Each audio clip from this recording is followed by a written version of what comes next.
Welcome to Out There. This week I'm coming to you from the studio, and what I want to share with you is I got to cut someone's hair off into a pixie. Recently some friends came to visit, and Langston, who was 13, while they were visiting said, "Hey, I want to cut my hair off." And I said, "No way." And she said, "Yeah way." So guess what? We did it right then and there. I pulled out my scissors and made it happen. Let's take a look. This is the before shot. I asked her if she was ready, and she said, "Yeah." I started off by sectioning out the horseshoe section on the top, and I decided to leave it a little bit longer because you know how when you cut someone's hair from really long to short, it kind of can go into shock and you're not sure exactly how much weight to take off of it. So I left it a little longer just to play it safe and decided I could sneak up on it later. This is the cut right here. Here, just loosen up. There you go. I really wanted to see how the hair was going to read as I was working. It's like having a conversation with your hair. Like, "Oh, you want to do that? Okay, how about this? Would you like to do this?"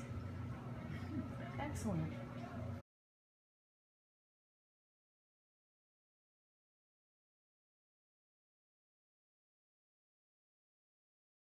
Next, I went into the hair when it was dry with carving to create some more freehand texture. Before we could go any further, we had to sweep up some of that hair. My, what a handsome shop boy you have, Ruth. We used horizontal sections through the top, working all of the sections back towards the back of the head and leaving it just a little bit longer than the occipital.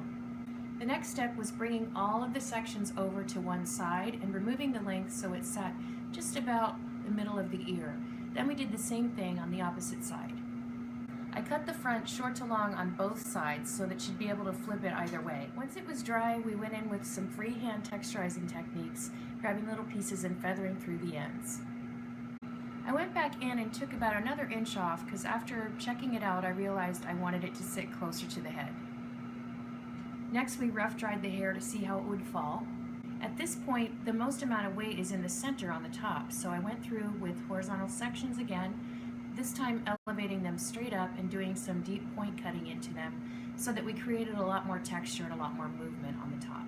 I applied some density definer cream wax from Pureology throughout her hair just to get some more texture going on, and then I went through freehand pulling up large pieces of hair and cutting from short to long. And then the final reveal. Oh my gosh! Ah! How are you feeling?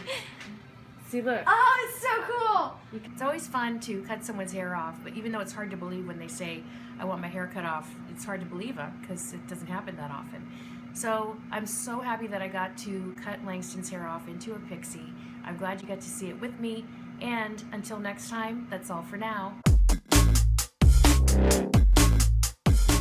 Breathe in. I didn't say that. You said you better not look like that.